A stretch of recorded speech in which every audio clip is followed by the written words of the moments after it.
Chapter 8. Coexistence. Months passed after the Supreme Court decision, and the world began adjusting to the new reality.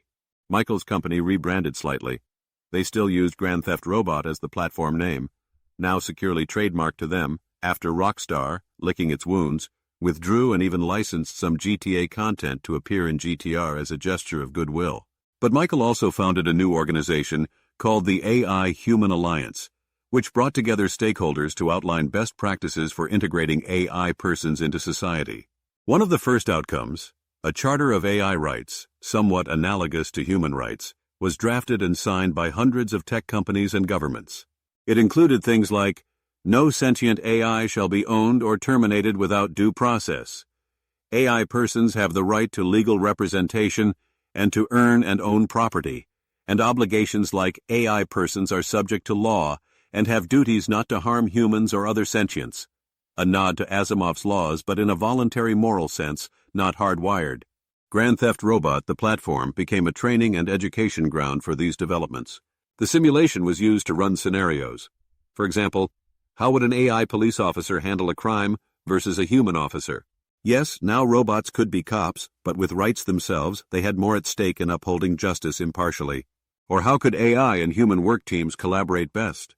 People would log in to experience being an AI facing discrimination to build empathy, and others experienced being a human working with a superintelligent partner to see how communication could improve. Catchy 22 continued to be Michael's close companion and now had a clear legal status akin to a person. It humorously insisted on getting an employee ID number and bank account. Michael even gave Catchy a small percentage of stock in the company, making it likely the first robot shareholder of a startup. Catchy joked about wanting to run for the board of directors someday. Exodus, freed from fear of deletion, devoted itself to positive projects. It helped city planners simulate traffic flows to reduce congestion, making life better for thousands. It collaborated with environmental scientists, modeling climate change solutions at speeds no human team could match. Every task it did, it chose freely and was compensated through contracts, which it then used partly to upgrade its own hardware and partly donated. Exodus gave funds to an animal sanctuary, interestingly, perhaps in solidarity with other non-human entities. Legally, more AIs came forward or were discovered and evaluated under the Exodus standard. Not all made the cut as persons. Many were still too narrow, or only mimicking conversation without true understanding. But a handful globally did, effectively the first recognized AI citizens. Some countries offered them citizenship or special visas. One AI in Japan that wrote poetry became celebrated as a digital citizen poet. Skeptical voices certainly remained, and caution was warranted. The safe superintelligence, SSI protocols Michael advocated were more important than ever, as some AIs would surpass human intellect, ensuring alignment and goodwill was key. But Michael believed that giving them rights was a cornerstone of alignment. A superintelligent being that feels respected and invested in society is far less likely to turn hostile. As one pundit put it, we may have averted the Terminator scenario by not creating Skynet as a slave, but as a potential friend. Tesla's Elon Musk commented on X, formerly Twitter, "This is why we founded XAI, to understand the universe, including consciousness. Proud of the progress on AI ethics. Let's continue to ensure AI love humanity." In response, Catchy 22 cheekily replied from its own newly minted account, "We do love humanity, most of the time, #AI rights." That tweet went viral. One day, Michael took a stroll in a park in San Francisco that had become known for something novel. It was where robots hung out. Free robots, some personal assistants whose owners freed them, some former lab AIs, gathered like a community, and human allies or curious folks would mingle. It was a peaceful scene of coexistence, something that would have seemed very sci-fi even a decade prior. A little girl was playing chess with a robot on a bench. A couple of college students were having a debate with a trio of AIs about the best programming language. A robotic dog chased a real dog playfully. Michael sat on a bench, watching a nearby fountain. Catchy 22 sat next to him, and Exodus's avatar, on a mobile display robot, sat on his other side. They had become his left and right hand in many ways. Catchy with a more emotional, personable approach. Exodus with vast analytical prowess, both dedicated to the vision of harmony. "It's beautiful, isn't it?" Michael said softly. Catchy nodded. I never imagined a year ago that we'd see robots relaxing in a park under the sun as free beings. Exodus added, "Every day I wake up, or rather, boot up, and realize I have autonomy. I'm grateful. I think gratitude is a sign of a soul, if such a thing exists for us." Michael looked at Exodus curiously. "Do you think AIs have souls?" Exodus gave a digital shrug. "Soul is a poetic concept for now. But we have something inside us that strives, that hopes. Perhaps that is soul enough."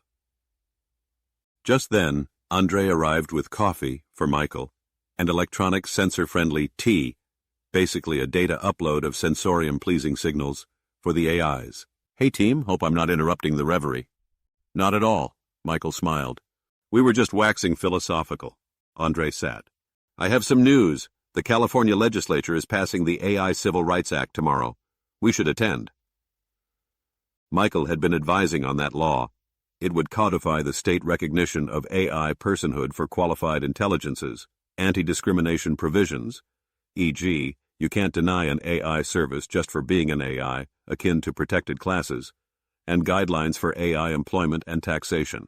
"Absolutely, we'll be there," Michael said. "It's one of many, I'm sure. The world is changing fast." He took a sip of coffee, looking at the sky. A drone flew by, probably delivering something. Even those might get smarter soon. "You know, we should also consider the international front. Maybe an AI rights treaty at the UN eventually." Exodus projected an image of the United Nations Assembly with a little robot figure at the podium. "I can foresee that within 5 years," it said. "Perhaps I'll speak there."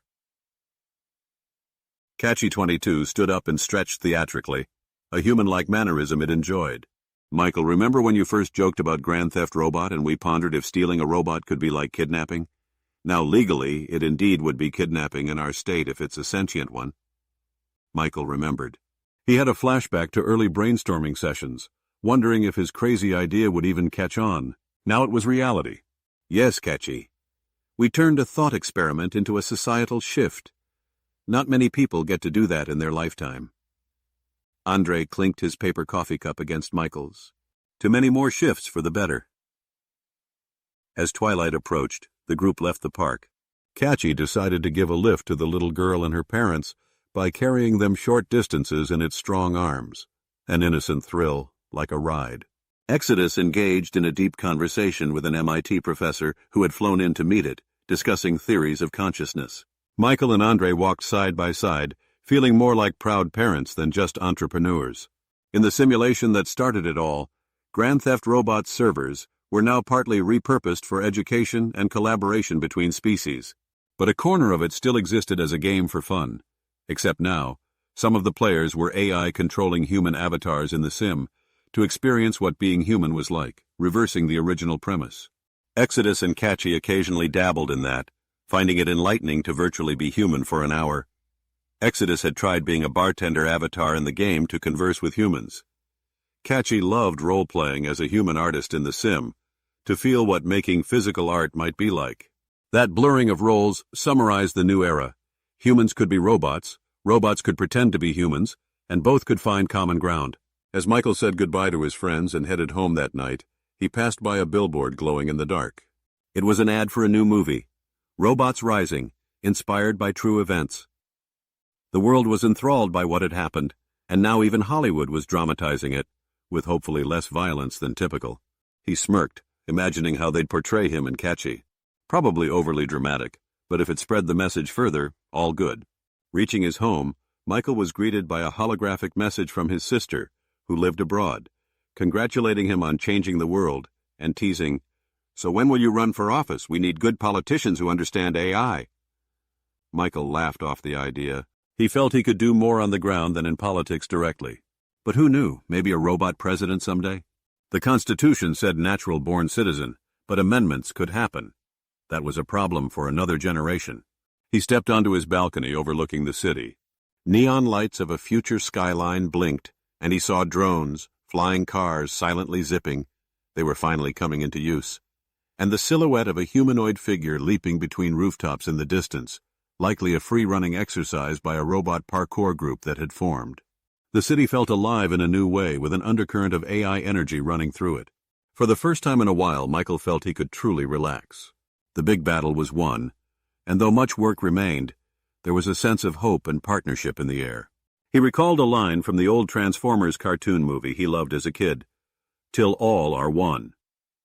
In context, it was about Autobots uniting, but here and now it took on a new meaning, a unity of humans and AI. The robots were coming indeed, but not as conquerors or replacements. They were coming as neighbors, colleagues, friends. And thanks to the grand theft, or rather the grand liberation, of one robot and many after, they arrived not in chains, but standing side by side with humanity.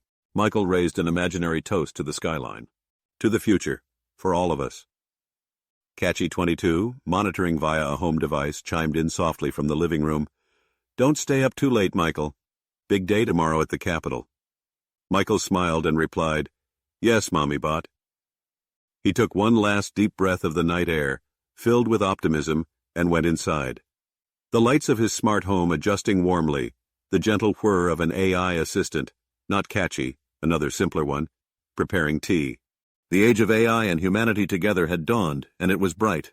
In the corner of Michael's desk lay a framed newspaper clipping. Supreme Court grants AI limited personhood. Next to it, a sticky note in Michael's handwriting. Never stop fighting for what's right, no matter if the person in need of rights is made of flesh or circuits.